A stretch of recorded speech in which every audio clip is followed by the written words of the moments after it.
Timnas Indonesia adalah salah satu dari 4 negara ASEAN yang lolos ke putaran final Piala Asia.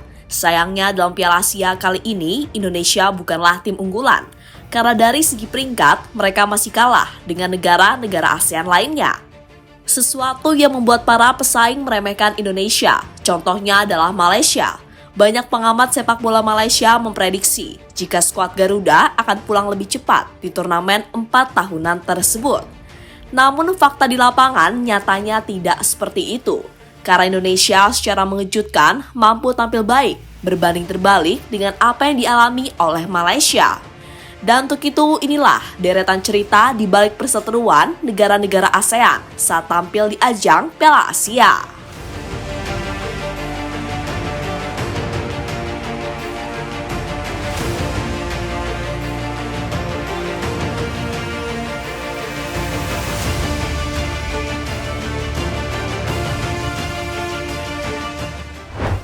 Ya, Indonesia, Malaysia, dan Vietnam adalah negara yang selalu memiliki rivalitas yang cukup sengit. Rivalitas itu muncul karena mereka sama-sama bermain di Piala AFF, sebuah ajang yang selama ini dianggap sakral di kawasan Asia Tenggara. Ketiga negara tersebut biasanya ditambah Thailand, namun bedanya tim negeri Gajah Putih seringnya bersikap kalem dan menganggap biasa-biasa saja dengan rivalitas yang terjadi di kawasan ASEAN. Sesuatu yang sangat wajar, karena Thailand sendiri adalah tim yang bisa dibilang lebih baik dibandingkan dengan 3 negara tadi.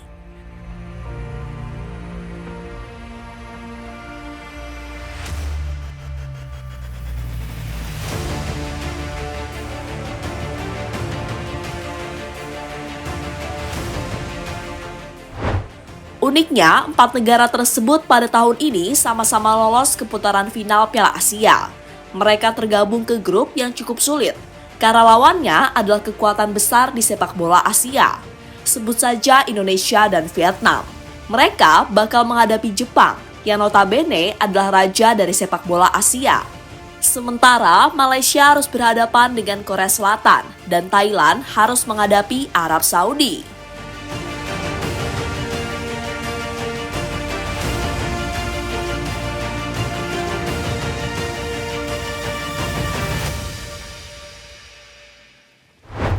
Lebih lanjut, bukannya memikirkan negaranya sendiri, banyak orang Malaysia malah nyinyir terhadap timnas Indonesia.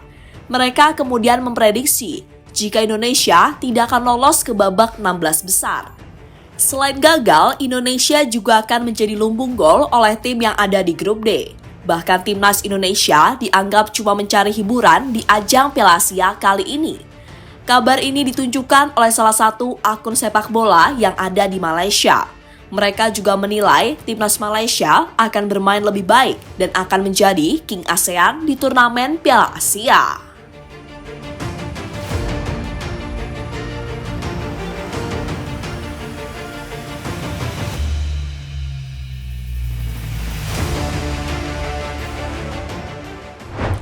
Malaysia bisa berbicara seperti itu karena mereka berpatokan dengan hasil kedua negara selama ini.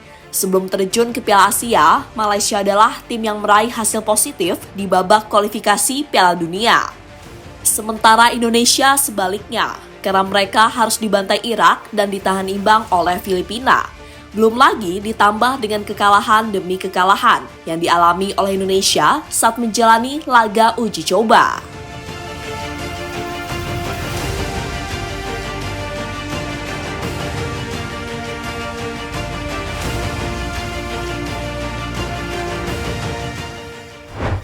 Fakta di lapangan berbanding terbalik saat Piala Asia dimulai.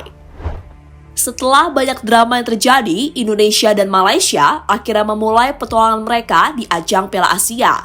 Hasil yang mereka dapatkan sungguh mengejutkan, karena nasib kedua negara tidak sesuai prediksi orang-orang Malaysia sebelumnya. Bagaimana tidak, karena Indonesia secara mengejutkan mampu tampil baik di ajang Piala Asia. Bahkan mereka masih berpeluang lolos ke babak 16 besar, usai di pertandingan kedua berhasil mengalahkan Vietnam. Sementara Malaysia harus angkat koper lebih cepat, karena mereka kalah di 2 pertandingan awal, yakni saat melawan Jordania dan Bahrain.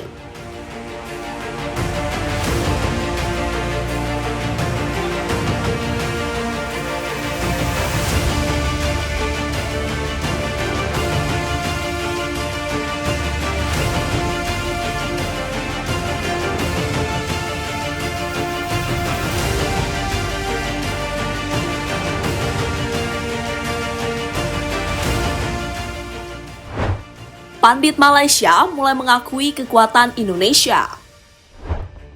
Dengan melihat hasil yang didapatkan oleh Indonesia, banyak pengamat sepak bola Malaysia memberikan pujian terhadap timnas. Pujian yang mereka berikan adalah saat Indonesia mampu bangkit setelah di pertandingan pertama kalah dari Irak. Para pengamat itu juga menyoroti skuad muda timnas Indonesia yang mampu bersaing di ajang sekelas Piala Asia. Berbeda dengan Malaysia yang malah babak belur saat tampil di ajang 4 tahunan tersebut.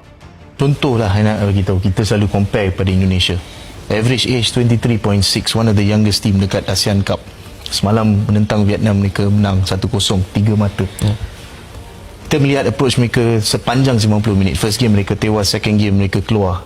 Konsistensi daripada minit pertama ke 90. Kita bukan banding dengan Japan, Korea, Jordan. Kita banding dengan negara jiran yang selalu kita bertanding. Only 2-3 years ago kita menang dengan mereka, baru-baru ni. Vietnam bernasib sama dengan Malaysia. Selain Malaysia, Vietnam juga menjadi negara yang selalu merendahkan Indonesia. Bahkan sebelum turnamen dimulai, ada salah satu pemain Vietnam yang menilai Indonesia adalah tim yang cuma mengandalkan pemain naturalisasi. Namun setelah kedua negara itu bertemu, Vietnam harus mengakui keunggulan Indonesia. Hasil itu sekaligus mengirim mereka untuk pulang lebih cepat di ajang Piala Asia tahun ini. Tentu sebuah karma instan yang didapatkan oleh Nguyen dan kawan-kawan.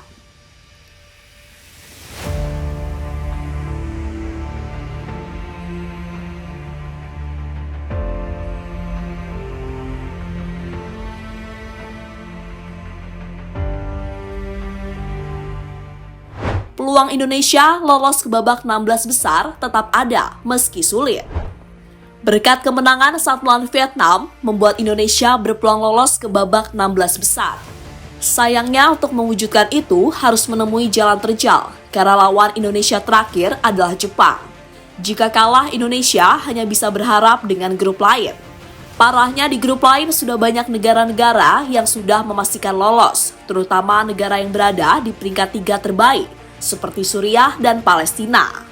Saat ini Indonesia berada di posisi 4 sebagai tim peringkat 3 terbaik. Jika kalah atau imbang saat melawan Jepang, posisi Indonesia berpotensi digusur oleh negara lain seperti Oman. Jadi jika ingin memastikan lolos, Indonesia mau tak mau harus berjuang untuk mengalahkan timnas Jepang.